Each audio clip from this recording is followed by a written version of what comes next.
Normally, Wednesdays are all about AEW, but however, due to the fact that AEW had their show on a Tuesday, well, I decided, what the hell, let's try to do something different. Now, today it kind of took a few things off for me. So I decided to review the latest GLEAT shows, the two biggest ones they have so far. The first one is version Mega in Osaka. This one features, of course, 3 title matches and very special matches as well. And we even have talent coming all the way from Mexico, especially, most specifically from the promotion AAA. So we will be seeing all of that. And then, of course, they went to Corking Hall a few days later for the version X, GLEAT versus Kyoteki. Hopefully, I pronounce it right. If not, then that's on me. But we will also cap up our episode with some news updates to give you guys updates what's been happening in the world of pro wrestling, such as what events the promotions are thrown out, who's booked, what matches are set. And I'm also going to give you guys a special announcement as well, giving you guys an update on the upcoming DWZ at the wrestling events. Apparently, I kind of hit a little snag or something. I don't know. But I'll explain a little later. So, let's get ready for another episode of the Deleted Wrestle Zone.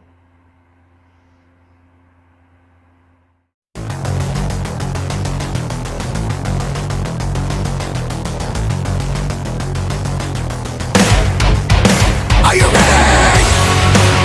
Get up, get up! Get up, get up! Get up, get up! Get up, get up!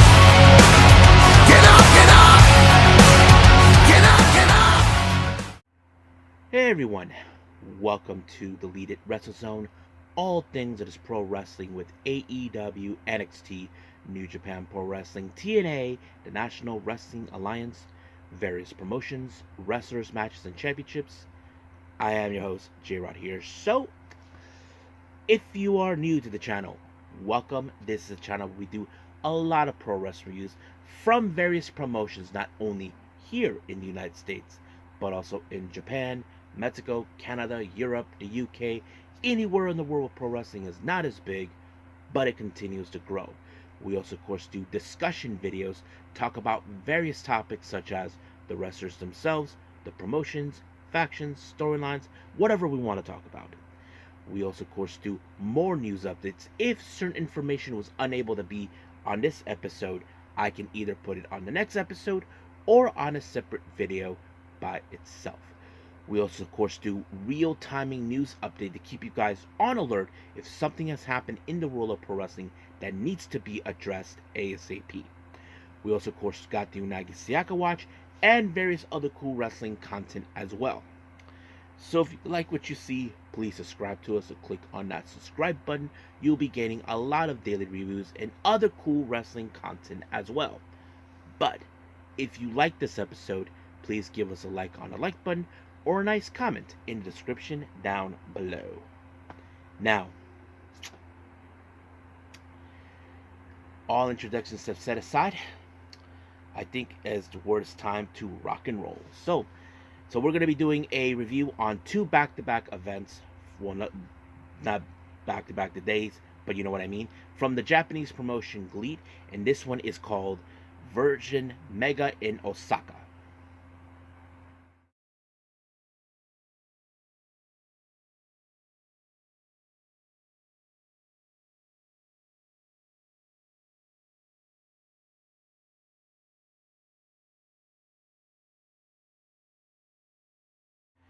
Okay, GLEAT version Mega in Osaka. Now, this particularly took place on October 6th, so that's going to be a very interesting thing to watch.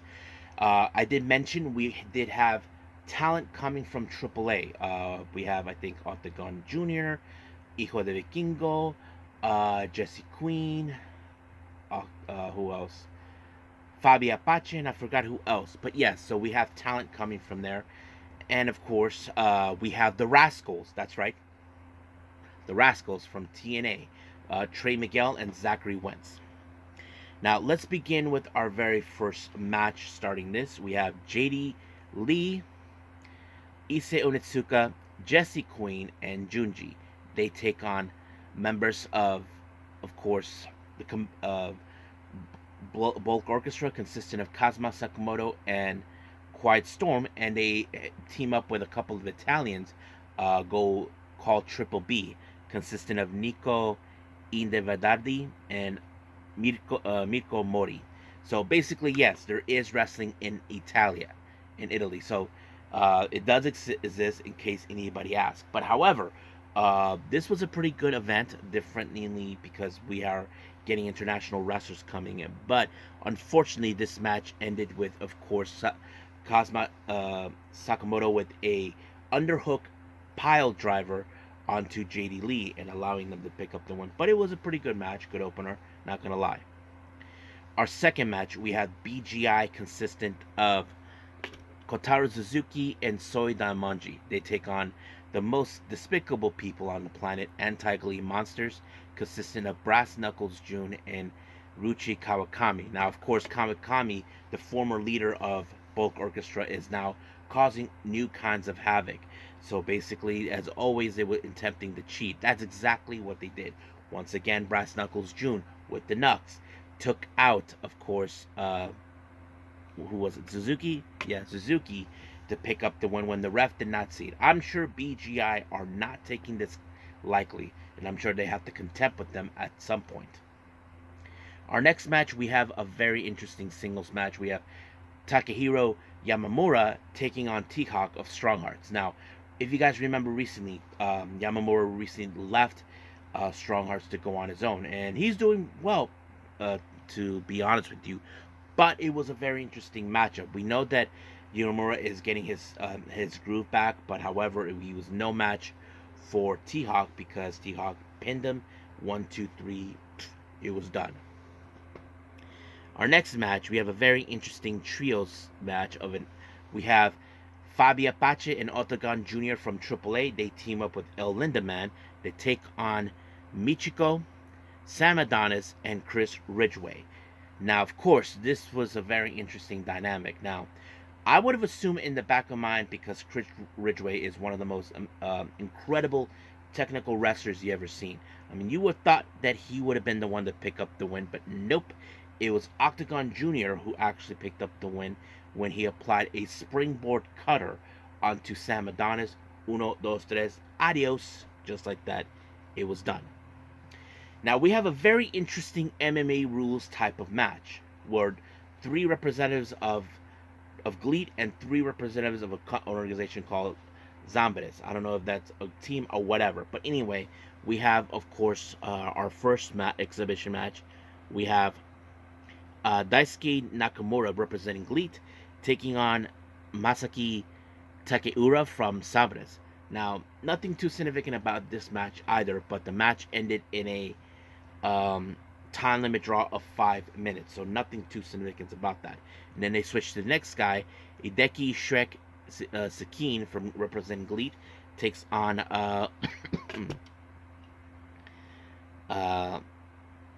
Kanteman, I think that's his name. He represents Zabres, but this match ended in 30 seconds with a submission. So yeah, 30 seconds. And then, of course, we have our last match, Yu Uisuka representing GLEAT taking on Chao Uno, whatever, from Zambres. And this match, once again, ended in a 5-minute time limit draw. So basically, that's how it ends. So I don't know what to make of it, but that's what happened on that particular event. Now, our next match, we have a very interesting combination. We have Takanori Ito teaming up with a guy named Seku Sutentaka, Seichi Ikimoto, and Minoru Tanaka to take on Ryo Aitaka, Yukimitsu Takahashi, Kikutaro, and of course, the Golden Star, Kota Ibushi. Yes, Kota Ibushi. The same Kota Ibushi who's friends with Kenny Omega, his tag team partner of the Golden Lovers.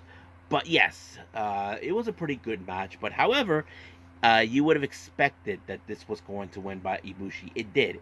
He applied the Kamigoye onto Ito. So it was a pretty good match. It's great to see Ibushi again. I'm sure he's currently waiting for Kenny to get back until they head back to AEW and do their thing. Yes, Ibushi does have a wrestling school. Many of his students have been appearing in GLEAT. Our next match is a title match, one of three. We have the G Infinity Championship, which is the tag titles. We have the Rascals from TNA, Trey Miguel and Zachary Wentz, taking on BGI's uh, Tetsuya Izushi and Kaito Ishida. You would have assumed that the BGI would do whatever it takes to win their matches, but nope. It was Trey Miguel that picked up the win, and of course, becoming tag team champion. So it's most likely we will see them more often in GLEAT. And I wouldn't be surprised if TNA decides to have a partnership with, of course, with GLEAT. That's something I wouldn't be surprised. So we will see what happens until then. Now, this next match is a special match. We have Soma Watanabe. He teams up with Hijo del Vikingo, taking on Shima and Ricochet. Now, many of you paid me ask a lot of things. Why did Ricochet showed up? Well, those who know this or not, Ricochet spent before going to New Japan. He was part of Dragon Gate, and he was good friends with Shima, who's also friends with the Bucks as well.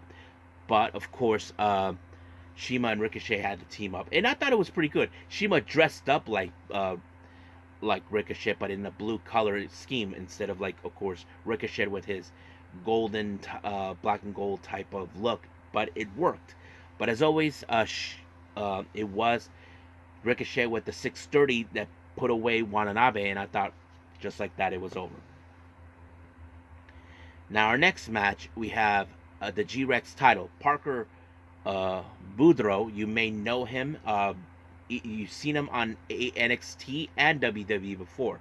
He faces against Hayato Tamura for the G-Rex title. This was a hot fight you probably don't want to miss out. But it was a good match. But as always, I kind of figured this was going to go with Tamura because he's the top guy as we speak. And he picks up the win by applying a big lariat onto him, and just like that, it was over.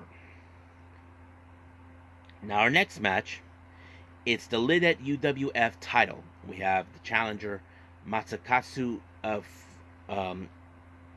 Funaki taking on Katsuhiko Nakajima. So this was going to be a good match, a mixture of a bit of a striking capabilities and submission.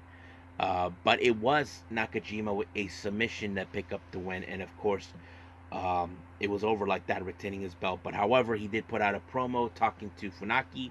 I don't know what he said, but at the same time, here comes El Lindaman. I don't know what he was looking for, but we'll see. But of course, he called everybody to join the stage to, of course, tell the fans goodbye. We'll see them next time, that sort of thing. But it was a good show, I'm not going to lie. A really good one. So I think that's pretty much it what we have for this particular show with GLEAT. So let's try the other one, GLEAT versus Kyoteki.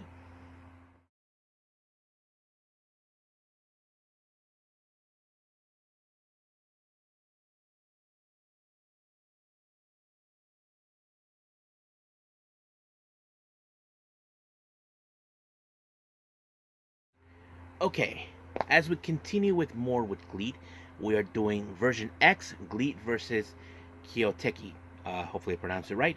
This took place recently on the 9th of course, of October. And they did this in Corkin Hall. Now, of course, we did have the Rascals and the guys from AAA also being there. So that's something I can clarify for all of you.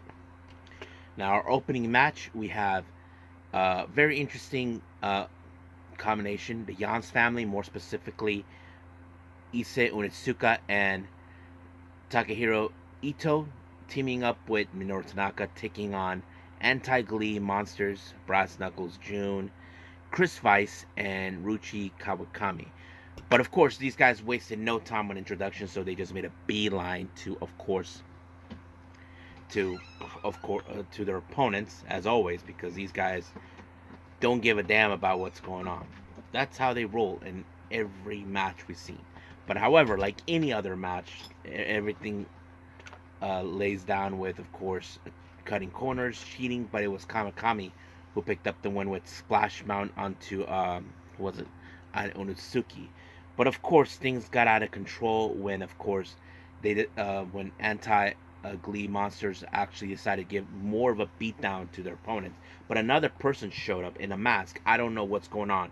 We do know that recently the anti-GLEAT monsters were intending to expand. We do know that they are aligned with, of course, Atsushi Onita, the same Atsushi Onita who did those death matches in the past. So basically, that's what was happening from there.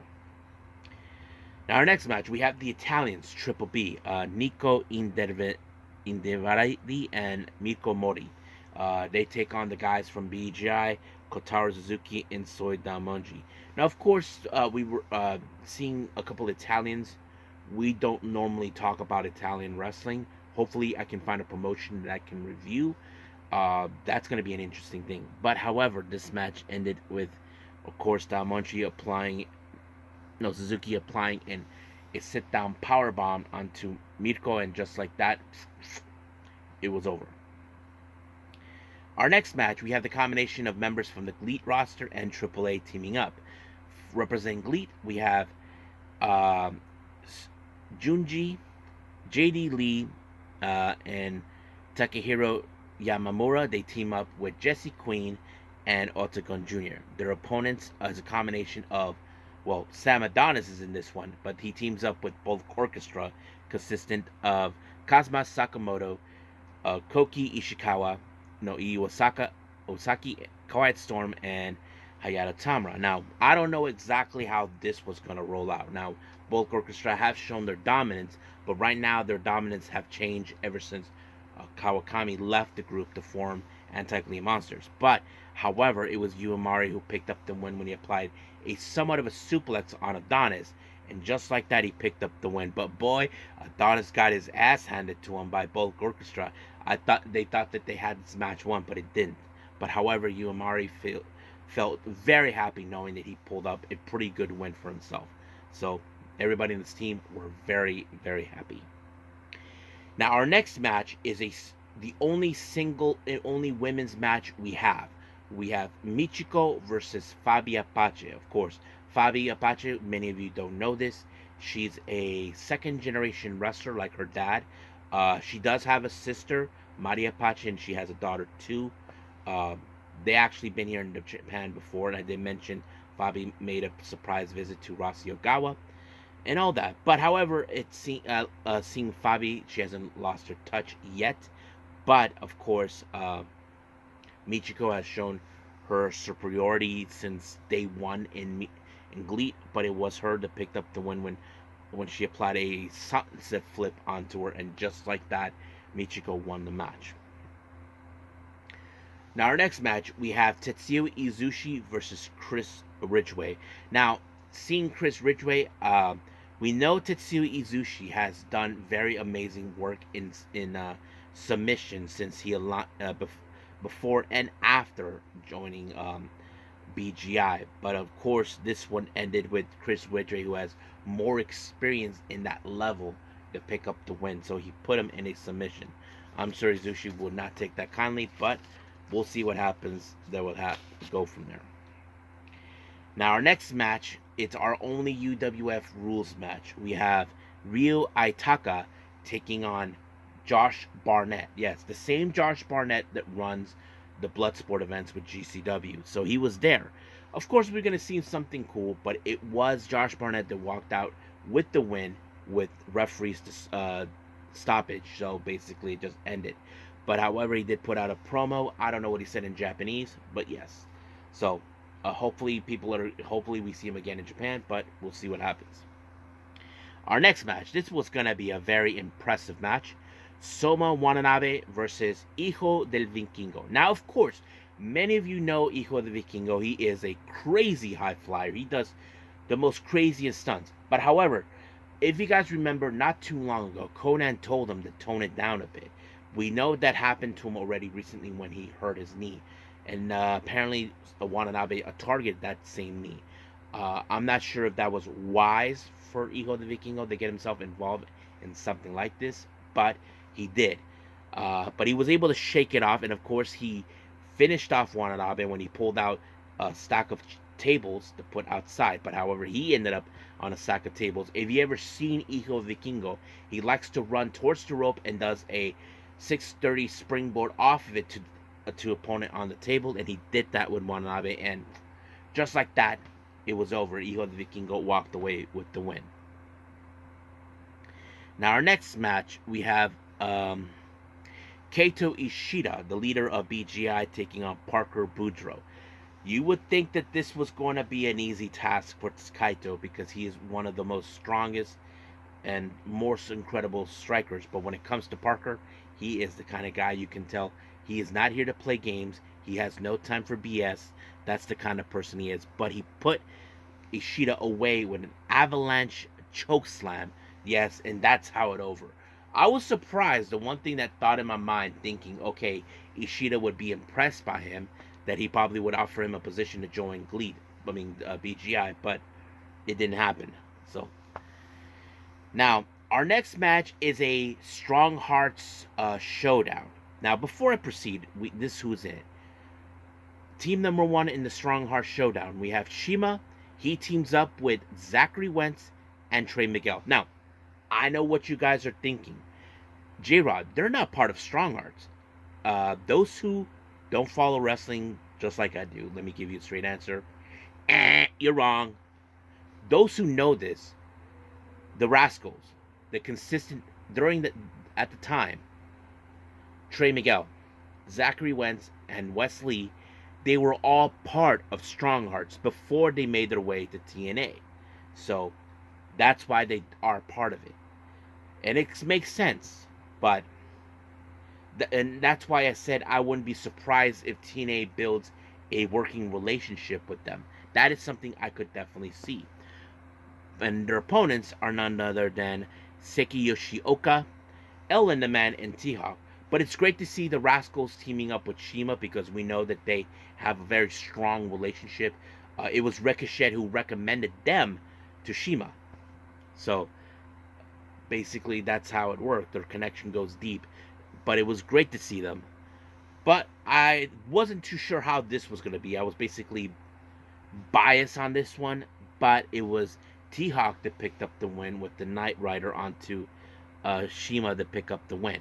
However, in the post-match, I don't know what El Lindemann said, but it's pretty clear that his body language, what he was gunning for, he wants to have a shot of the G Infinity tag belt.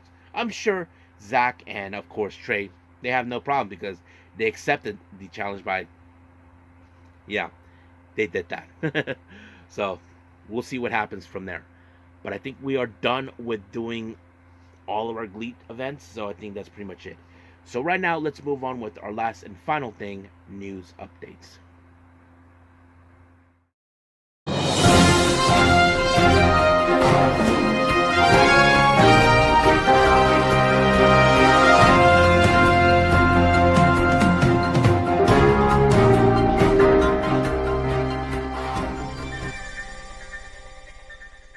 Okay, so welcome to our news update. So let's begin with, of course, upcoming events from the promotions.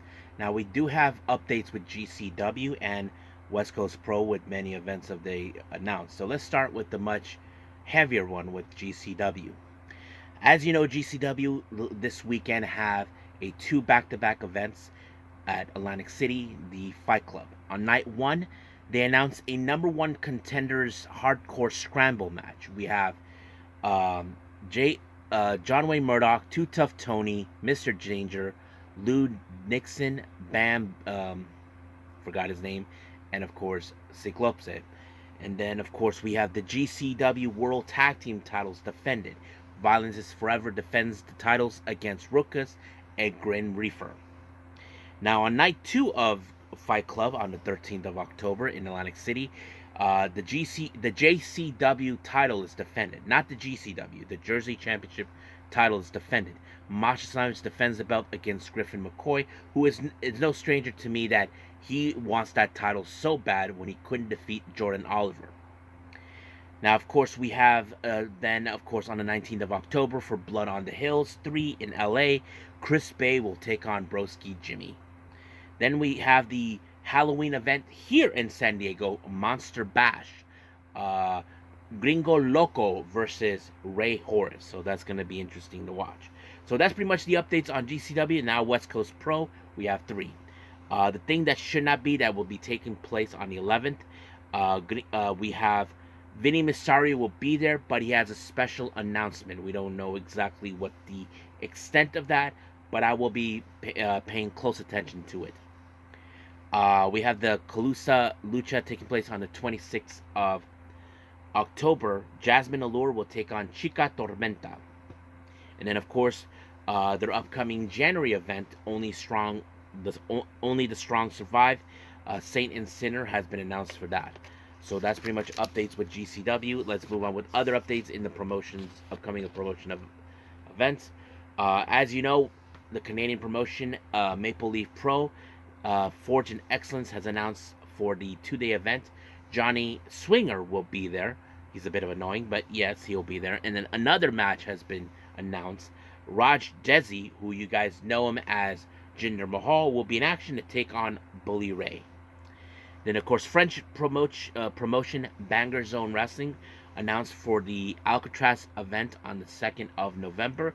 2 well-recognized DDT talent is going to be there. Maho and his good rivalry, or should I say, frenemy, Yoshihiko will be there, yeah.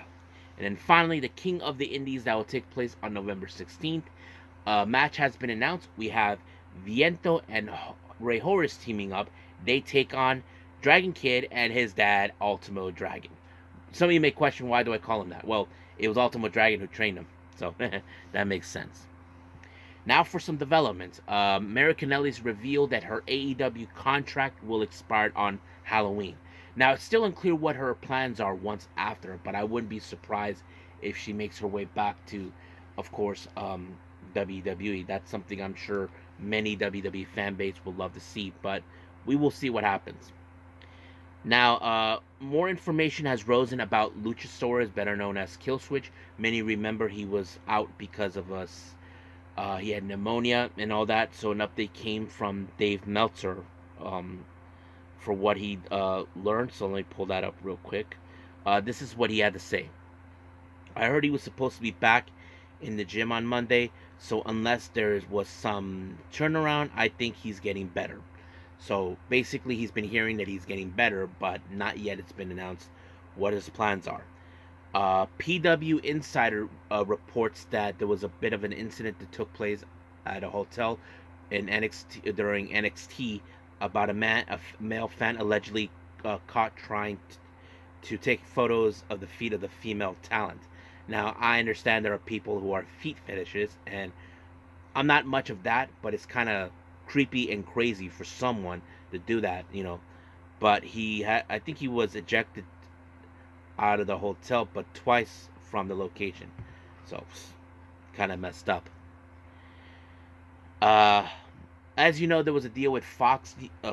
This was reported recently about a deal in Fox Sports Mexico have announced that they will acquire multi-regional broadcast rights to All Elite Wrestling. So AEW will be shown in Mexico, from my understanding, and all that, and possibly the pay-per-views. I'm not sure what else, but I'll look into it more. Now, many of you may question about this past Wednesday Tuesday between NXT and AEW. NXT did about 874,000 views with the demo rate of 0.24. AEW did NXT. Yeah, hold on, let me repeat that again.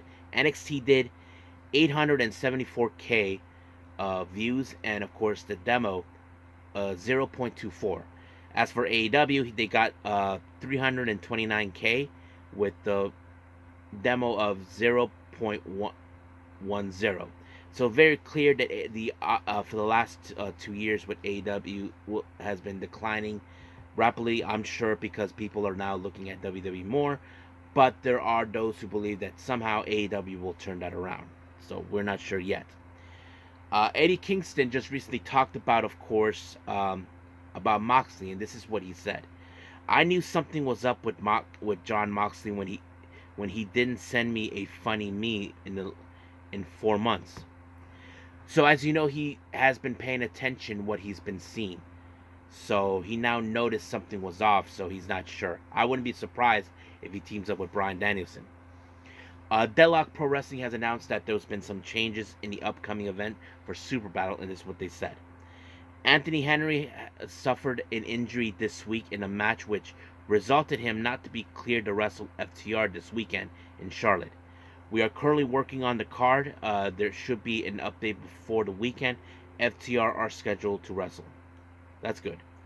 Now, our last update, I don't know what many of you would think, if you believe in Meltzer, if he's right or not.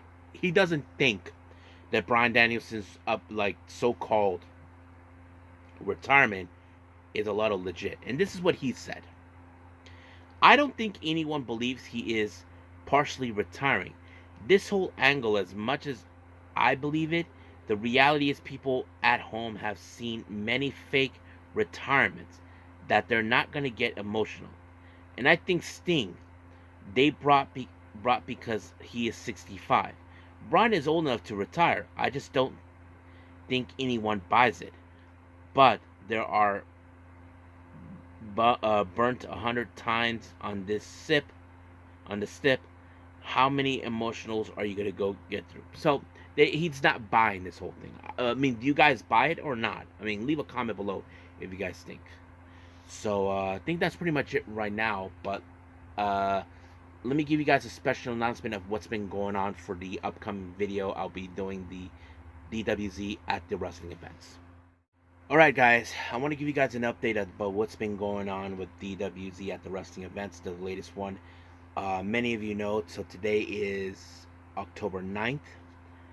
I went last month on September 21st to see West Coast Pro for the San Diego Showdown event. Now, while I was intending to begin with the editing, something went wrong. Many of you who know this or not, I mostly take pictures and little small video clips on my phone. But somehow the video got the order of the videos were scrambled. Basically, like the matches were not coinciding from what I'm seeing. The first match that started on that particular day was a battle royale match, and the next clip showed a match that already involved, of course, Calvin Tankman and Man Like the Reese, but that match was like a little later. I don't know what's going on, so I'm either having two options here: either not to do this video, or try to, how do I say, try to separate them as possible. You know, like figure out what matches were. So you guys tell me what you think. Do you think I should just continue with it and try to release it? Because I know many people will enjoy the live event I did with AEW, but yeah. So leave me a comment. What do you guys think I should do? So I feel like I need to do. So I'm still like I'm stuck here, guys. I need to figure that out. So I think that's pretty much what we're doing right now. So let's just call it a day. Okay, so I hope everybody enjoys this episode. Coming up, we have TNA and, of course, Ring of Honor, so we'll be doing that. Now, there is a little dilemma. I was considering not throwing another review. Reason is this, because I'm going to a dentist. I might have this video delayed at some point. By the time this video is out, it's already been done. But I'll be okay. Apparently, there was a problem with my tooth that happened a month ago. I'm willing to resolve that. So we'll see how things will go. But for now, we'll leave it as that. So until then, I will see you guys on the next DWZ time. Same DWZ channel. I must bid all of you adieu. So, goodbye. Mwah. And have a nice day. Bang.